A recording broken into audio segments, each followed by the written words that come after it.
Hello and welcome to another video. So today we're going to be checking out SpellBoost Rune again. This is a more updated list. I've been over a few deck lists, messed around with the deck a little bit, and honestly, this performs a lot better. I've had a lot more success with this variant compared to the previous one, and this one relies more heavily on the Onion engine, which I wasn't a big fan of initially, but has definitely grown on me alongside Anangrea. Basically gives you another really solid turn 4, turn 5 play, depending on if you're going first or second.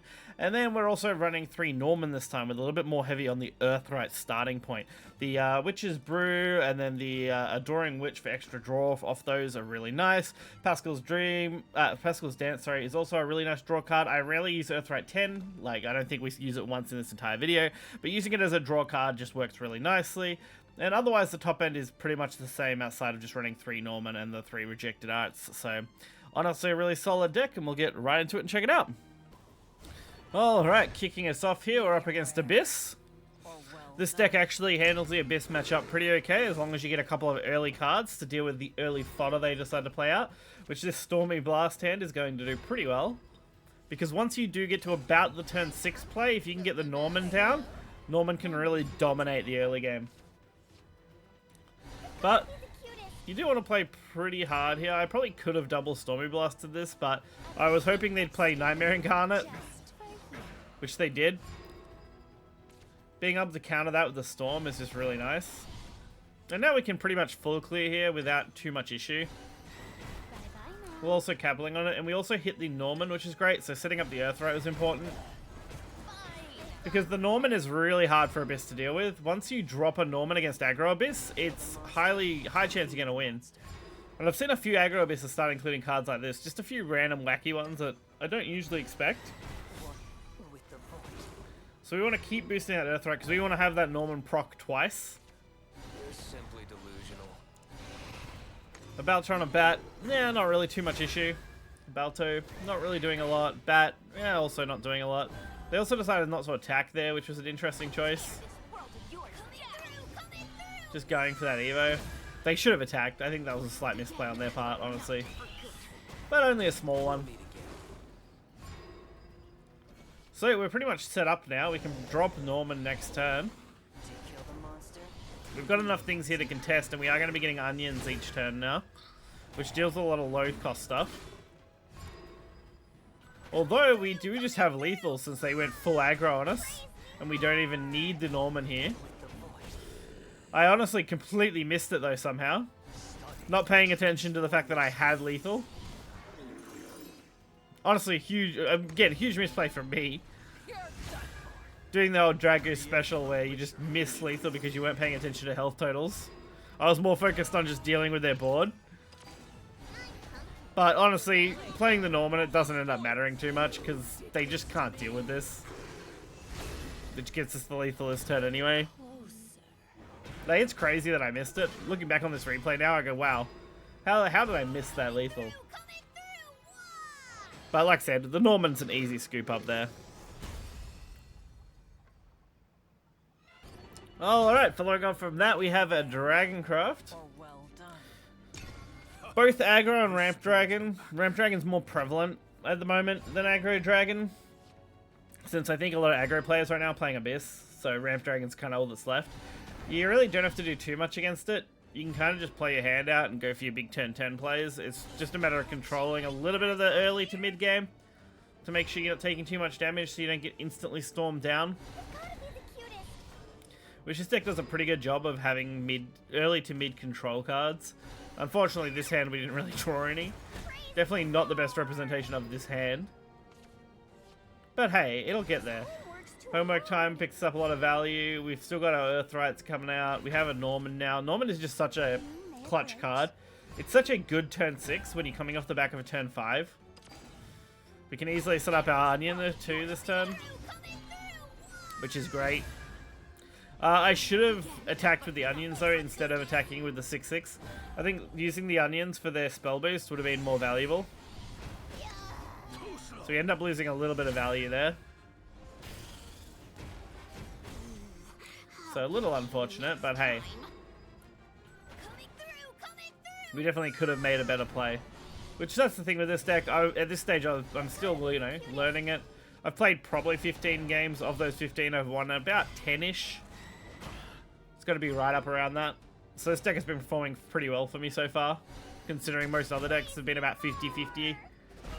Some of the more mixed bag decks I've been playing, other than Aggro Abyss, I think that deck performed pretty well too. So we have a basically free setup on the Norman here with our normal Evo. Not even having to use Super is always good, but we end up not going for it and just holding off. Because Evos are going to be pretty important against Dragon. We do end up seeing them have to use their Evo, which is good. So then if we do want, we could also drop Norman again. And this time we could follow it up with double. But we have a lot of cool plays from here on. Like the Kun play is just huge value as well. But there are so many valuable plays we can make without having to even Evo. Just because we have so many cards. Odin, the bane of my existence, especially with Evo.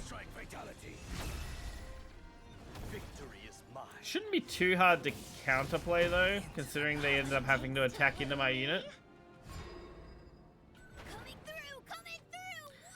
So we're not quite there yet, so Storming Blast is going to be our next play, along with a Norman this time.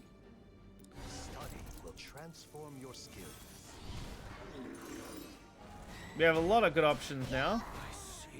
We end up going for the Norman. I typically always take the Guardian Golems. The Guardian Golem is a lot of value. The heal is also quite good. The draw can be okay, but usually you have enough draw that's not a problem, so more that often than not I'm going for Golems. So now we got to deal with the big guy. Luckily we only really have to get through this turn as much as possible here, which works out well because we can easily just drop Cocytus. If we throw a Super Evo on it, we can even attack over the 9-3. It's really not an issue considering we can also Dimensional Climb next turn, depending on our draw. So that gives us a lot of good ways to potentially lethal. Because we can do quite a little bit of plays, you know? We've got quite a few options coming into the next turn. But we do end up hitting the God roll, hitting the Reckoning immediately. Meaning I can just attack with our 1-1 for lethal.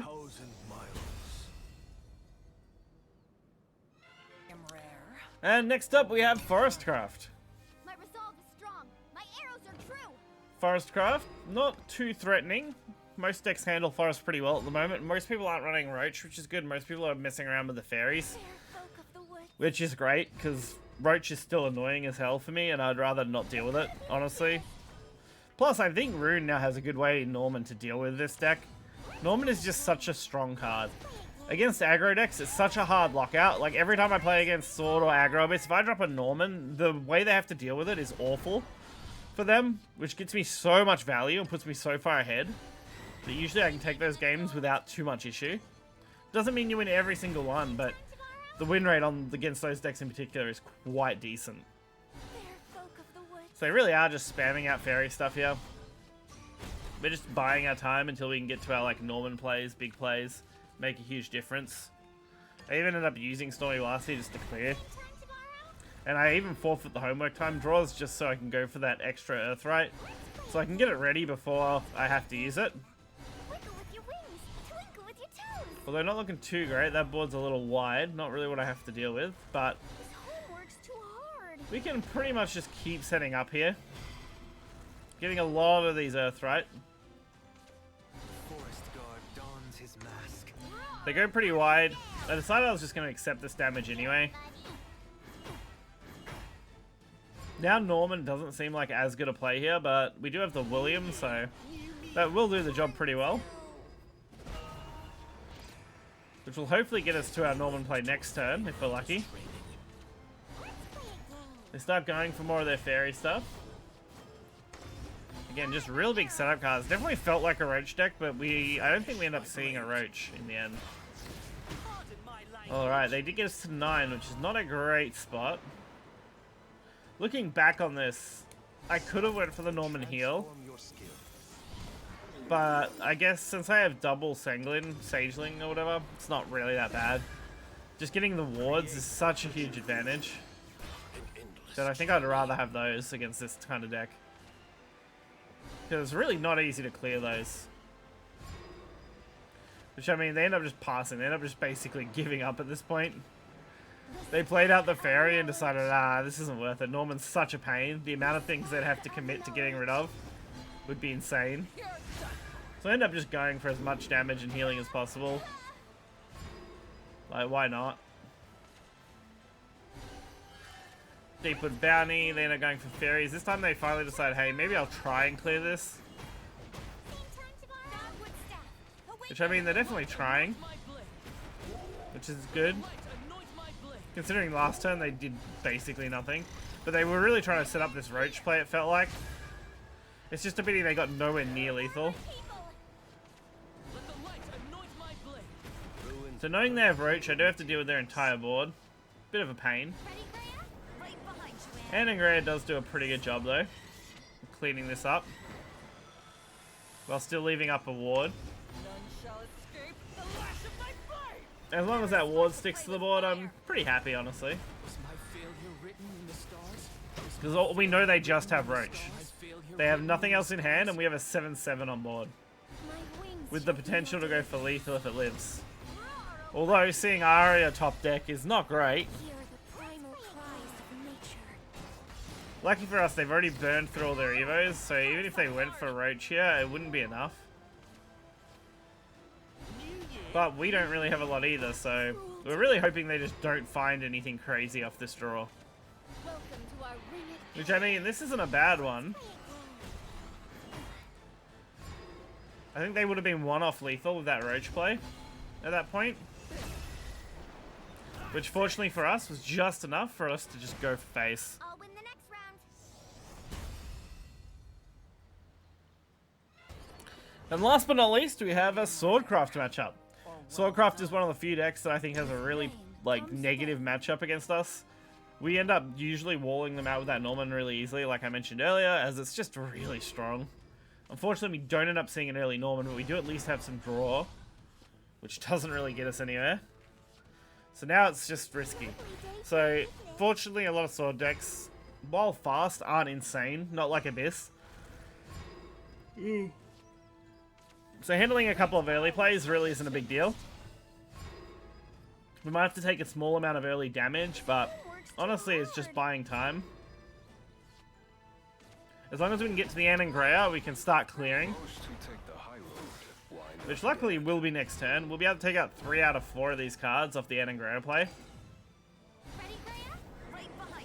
And then we have the potential to go for the Rejected Arts the next turn. Get some of those pumpkins, not pumpkins, onions, sorry, going.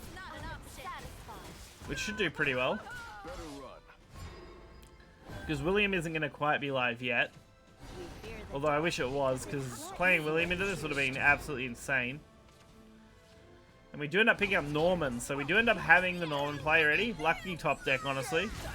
I mean, we did burn through a few cards already, so I was hoping we'd get there. These nice onion spell boosts. We managed to take out all the wards, leaving up just a couple of bodies. Nothing really too threatening. They end up playing the Zirconia with the Evo. Again, not too threatening here.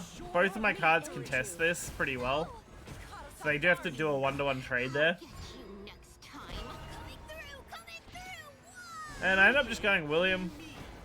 I want to get rid of those cards. I don't want to deal with it anymore. You know, I don't want to play another Zirconia on top, which is exactly what they end up going for. Unfortunately, I think this Zirconia should be a little easier to deal with Norman now. Since we do end up getting the Rush Onion that I can ram, and then the Norman can come down with Golems. We do have to use Super Evo this time, but I honestly think that's pretty okay to get the value out of it. Because I wanted to keep the Earth right, so we even decided to play the extra one. Why not? Get the boost. If I really wanted, I also could have played the extra play point, but I didn't really feel the need. A 2/2 isn't too threatening when we've got Guardian Golems up. Although, I kind of wish I had of now, a little bit, because then at least one of these wards would have been dead. They would have had to sack all of that and then ram me. Honestly, that was the best card to deal with Norman. Probably because I ended up playing Norman a little late, but fortunately for us, Stormy Blast makes, you know, quick work of this, and we can just drop whatever we want to board now without any real threat. Being able to just throw whatever we want to the board not really an issue. Most who take the high road. We're sitting at the same point with just 1 Evo each. Where'd you go? So I don't expect to see their Super Evo anytime soon, because they probably do want to use Albert at some point. Lost sight of her. So we just go for a little bit of healing here. We deal with what we have to. I mean, we have Flames, which would do it. Maeve will kind of do it if we wanted to Evo, but I don't really want to, so... I ended up just leaving up the 4-4. We ended up going to full health anyway. Onward to distant goals. Urias is a little annoying. Not too big a deal. The lockdown won't matter against William. Honestly, Urias has ended up being a pretty awful card against Rune. I feel like it's good against some other decks, but Rune just has too many ways to clear. Unfortunately, though, I do have to use multiple clears since they did end up burying the Urias. Which, I mean, still worked out fine for us. So we do end up getting to see the Albert. They end up just striking face twice. Not great, I'm not going to lie. That's not really something I wanted to have to deal with. At least the Kun, though, should set up a big enough ward that it doesn't matter. And I wanted the full boost off this since we are going to go for a declimb. I wanted to see if I could potentially lethal off it. On to the next round. That's why we ended up trading the 5 damage there. So I go for the next declimb as well. Unfortunately, it's not going to be enough on its own. But it is 15 as a 15-16 ward with Aura. Should be really not a fun thing for Sword to have to deal with if they can't find Bane. And even if they do find Bane, they've still got to lethal me from there. Victory. Which they just end up not having and conceding, so fair enough. So overall, I am pretty happy with this deck. It performs pretty nicely and does the job that I want it to do really well. I may end up trying Earthright next. I think that deck can perform really well as well. It's more of an aggressive deck, Earthright, compared to this.